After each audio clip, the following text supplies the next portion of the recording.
আসসালামু আলাইকুম সবাইকে ওয়েলকাম জানাচ্ছি আমার চ্যানেল রুমিস ফ্যাশনেবল হাউসে। আশা করি সবাই অনেক ভালো আছেন। আমি আজকে 2 দিনের ব্লগ নিয়ে চলে এসেছি আপনাদের সামনে। আজকে দেখাবো আমি ফেনী আসার সময় কিভাবে যুদ্ধ সংগ্রাম করে এসেছি, বাসা শিফটের মতো অবস্থা। তো সব জিনিসপত্র কিভাবে গুছিয়ে নিয়েছি, কখন কি করেছি সেটাই থাকছে। আর আগের দিন আমি কি রান্না করেছি তো সেটাই। আশা করি আপনাদের একটুখানি হলেও ভালো লাগবে। ভালো লাগলে আমার ভিডিওতে একটু লাইক দিয়ে দিতে পারেন।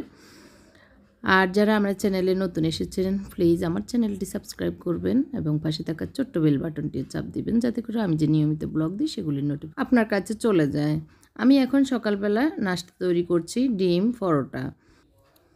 তো আমার যে ঘর মুছে একটা বুয়া রেখেছি, একটা মেয়ে আর কি, তো তা সে এসেছে ঘর মুছবে, তো তার আগ দিয়ে এখন নাস্তা প্রায় বানানো শেষ।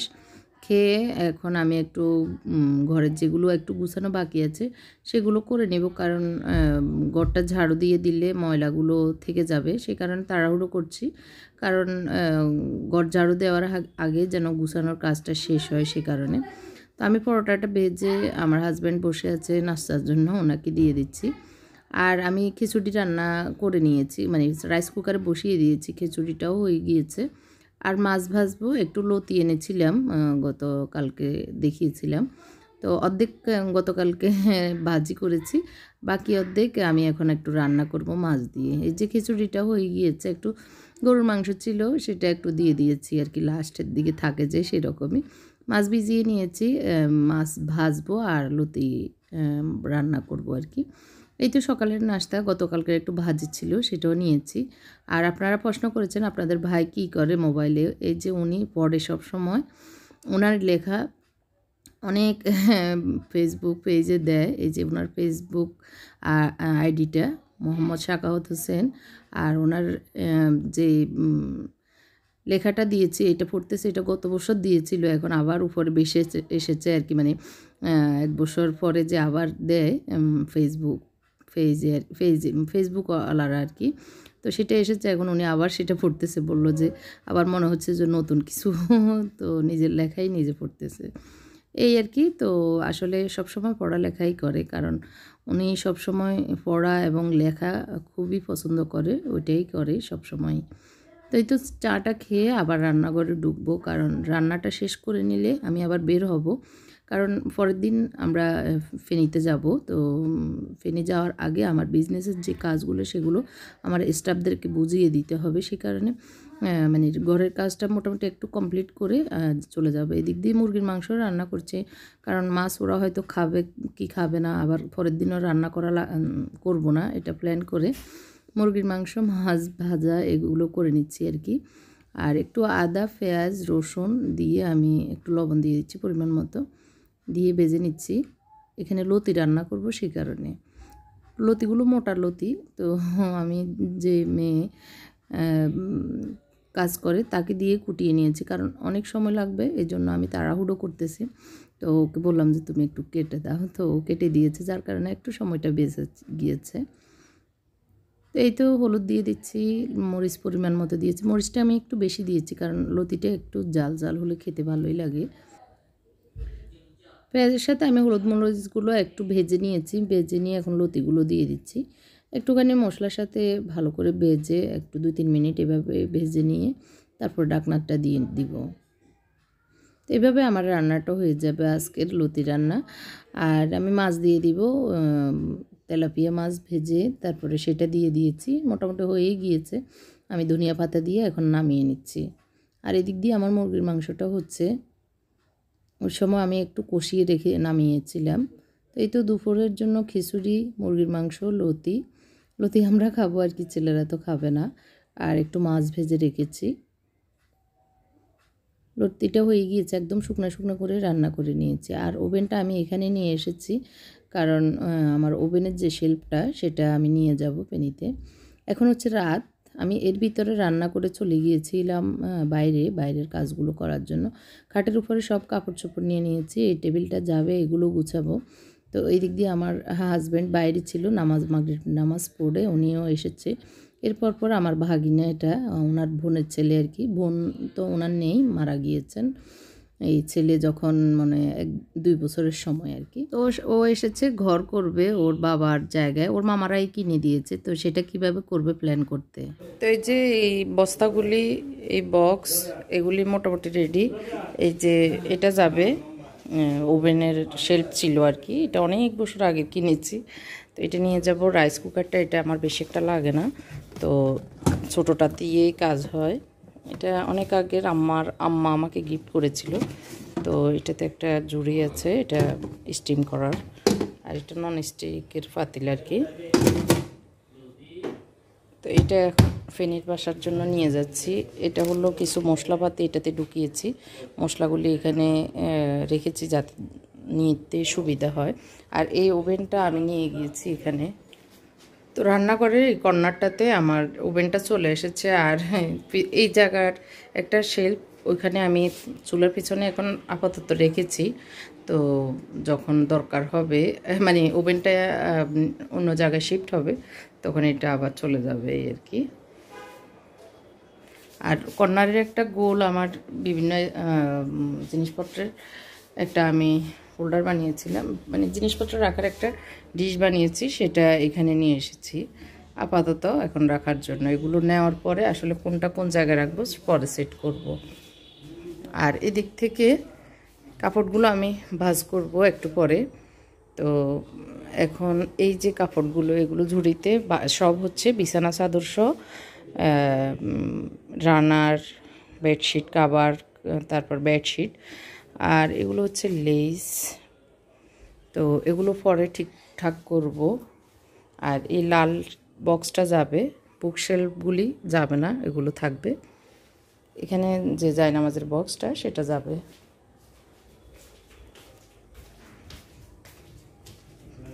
সকালে আসলে গাড়ি আসবে, 7টায় গাড়ি ধরিয়েছে। এখানে হচ্ছে এই খাটটা যাবে, এই টেবিলটা যাবে মেরর সহ, আর এই কর্নারের একটা শেলফ সেটা যাবে, এই আলমারিটা যাবে। এটা আমাদের আগে শান্তিনগর ফ্ল্যাটে ছিল, তো এটা এখন আর এটা কাজে লাগাবো না, মানে এটা আর বেশি একটা এখানে ভালো লাগতেছে না, আমি নতুন করে করব, এই কারণে এটা ফেনীর বাসায় দিয়ে দিচ্ছি। আর এখানে কিছু কাপড়, আর এখানে এখন ওদের যেগুলো ব্যবহারী কাপড় চোপড়, সেগুলো আমি কার্টুনটাতে রেখেছি যাতে নিতে সুবিধা হয়। আর এগুলো হচ্ছে আমার বিজনেসের কিছু মানে কাপড় চোপড়। এই খাটটা সকালে খুলবে আর কি। মুনতাসির পড়াশোনা করতেছে, কারণ ওর টেবিলটা একদম জ্যাম হয়ে আছে এই জন্য।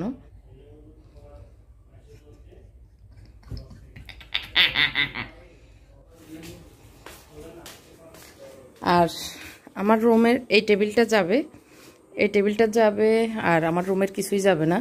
লাকিজগুলি আমি গুছিয়ে নিয়েছি সকালে। এইগুলি আমাদের ব্যবহারই, মানে ওখানে আমরা ইউজ করার জন্য। আমাদের ছোটোটা হচ্ছে আমার লাগেজ, আর বড়টাতে হচ্ছে ওরা বাপ ছেলে 4 জনের। এখন বুঝতে পারেন কি অবস্থা আমার কাপড়ের। আর এগুলো দেখেন আমার খাটের অবস্থা। ব্যাগ এটা যাবে, ছোটোটা যাবে না। আর আমি কিছু অর্ডার ছিল সেগুলোর দিয়ে দিয়েছি মেমো, এটা যাবে। এটা একটা বেডশিট আমার বোনের মেয়ে অর্ডার করেছিল ওর জন্য, ওকে। পুরো নোংরা হয়ে আছে, কেউ কিছু মনে করবেন না, ইগনোর করেন, কারণ শিফট করতে হলে এরকম হবেই। আমি একদম শিফটের আগের মুহূর্তের ভিডিও দিচ্ছি। তো যাদের একটুখানি ভালো লাগবে আমার ভিডিও, একটি লাইক দিয়ে দিবেন, দেখার সাথে সাথে একটু ভালো লাগার সাথে সাথে আর কি।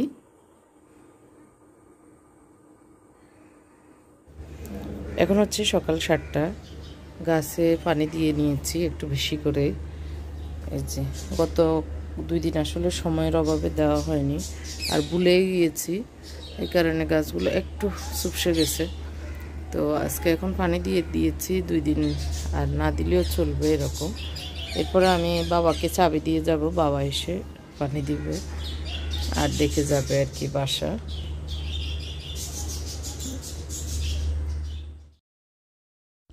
তো যদিও 7টা বাজে যে ট্রাক দৌড়িয়েছি তারা আসার কথা ছিল, কিন্তু এখন 7:30 বেজে গিয়েছে, এখনও আসতেছে না। তো আমি বিছানাপত্রগুলো ঝাড়া টাড়া দিয়ে নিচ্ছি, কারণ এগুলো গুছানো থাকলে দেখতেও ভালো লাগবে, আর আবার আমরা যখন আসব তখন এসেও শান্তি লাগবে। টেবিলটাও গুছিয়ে নিয়েছি, রাতেই গুছিয়ে নিয়েছি। এখন আমি যে টেবিলগুলো যেগুলো যাবে সেগুলো একদম সামনে নিয়ে যাচ্ছি আমি এবং আমার হাজব্যান্ড। ছেলেরা এখনও ঘুমাচ্ছে, আর একটু পরে উঠাবো যখন লোকজন আসবে, সেই জন্যই। তো ওরা 7:30 পৌনে 8টায় এসেছে, মানে অনেক লেটও হয়ে গিয়েছে। তারপরে এসে দমাদম কাজগুলো করে নিচ্ছে। আম্মা বাবা এসেছে, এসে দেখাশোনা করতেছে আর কি। আম্মা বাবা তো এইসব ব্যাপারে একটু টেনশান, কীভাবে হবে না হবে এই আর কি। তো এইখানের এই রুমের যে ছোট একটা খাট সেটা খুলে নিয়ে যাচ্ছে, আর এই তো ছোটোখাটো পুরোনো জিনিসগুলো আমি নিয়ে যাচ্ছি পেনিতে। তো একটা ছোট মিনি ট্রাক দৌড়ানো হয়েছে, সেটাতেই যাবে, আর আমরাও একসাথে যাব। আমরা মানে গাড়ি যখন বোঝাই হয়ে যাবে আমরাও একসাথে বেরিয়ে যাব। তো এইভাবে প্ল্যান আর কি।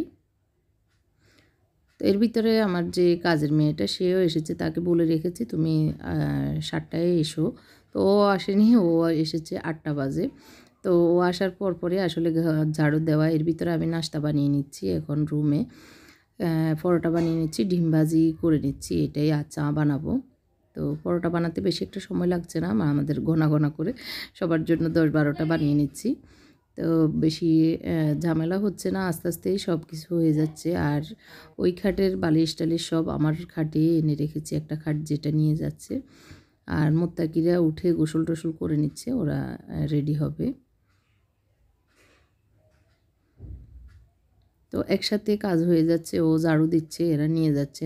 নিয়ে যাওয়ার সাথে সাথে ঝাড়ু দেওয়াতে ভালোই হচ্ছে, ঘরটা মুছে ও চলে যাবে, শুধু একটা কাজই করবে। এই দিক দিয়ে আমি পরোটাগুলো সেঁকে নিচ্ছি, বাবা আম্মাকেও দিচ্ছি, আম্মা বাবাও খাবে। আজকেই তো ডিম আর পরোটা। আমি এখন ভয়েসটা দিচ্ছি আমার বোনের বাসায়, এই কারণে পিছনে অনেক ভয়েস আসতেছে, সেজন্য সরি। আর ওরা রেডি হয়ে এখন নাস্তা করে ওরাও বেরোবে আর কি। আমরা একটু পরেই বের হব, মোটামুটি কাজ শেষ। এই যে রুমটা মোছা শেষ, একটু আগে এই রুমে থেকে সব কিছু নিয়ে নিয়েছে। তো ওরা খেয়ে ওরা বের হবে। এই যে আমিও রেডি হয়ে নিয়েছি, এখন আমরা সবাই বের হব। আম্মা পিছনে বসে আছে, আম্মা তো বেশি একটা হাঁটতে পারে না। এখন তালা দিয়ে আমরা বের হচ্ছি আল্লাহর নাম নিয়ে। সবাই আমাদের জন্য দোয়া করবেন। আল্লাহর হাওলা করে ঘরটাকে আল্লাহর উপর সুপাদ্য করে যাচ্ছি। তো ফেনীতে গিয়ে আমার যেখানে রাখবো জিনিসপত্র, যে বাসায়, সেটাও ট্যুর করে দেখাবো ইনশাল্লাহ। তো আজকে আমি এই লুকে যাচ্ছি, কালো বোরকা লাল হিজাব পরে। তো এই তো ছোটো একটা টাকে সব কিছু বোঝাই করে নিয়ে যাওয়া হচ্ছে। তো আমার ছেলে ট্রাকের সাথে বড়টা যাবে, মুবাশির, ও ট্রাকের সামনে বসবে আর কি। একটা সিট তো ড্রাইভারের সাথে থাকে, আমরা আসলে ওকে দিচ্ছি। বললাম যে জিনিসপত্র ওরা তো চিনবে না কোন বাসায়, তো যেন চিনিয়ে নিয়ে যেতে পারে, আর আমরাও যোগাযোগ করতে পারি ওদের সাথে। আর হচ্ছে আমরা মা ছেলে 4 জন আমাদের গাড়িতে যাব। আমার বাবা রিক্সায় উঠে চলে যাবে, এই জন্য রিক্সাটা দাঁড় করানো হয়েছে। তো আমরা এখন 11টা 15 রওনা দিয়েছি ফেনীর উদ্দেশ্যে। এটা হচ্ছে খিলগাঁও ব্রিজ, মালিবাগ। আমি তো ওই খামে দিছি এবং পা তো আপনার বুঝে দিয়েছি, কিন্তু এখন আইডি কার্ড তো ওই খামে পাইতেছি না। এখন কি আপনি খুঁজিয়েন পরে, আমি তো এখন চলে যাচ্ছি, আপনি খুঁজে নিয়ে অসুবিধা নেই। খোঁজা দেখেন বলে রাখলাম আমি না।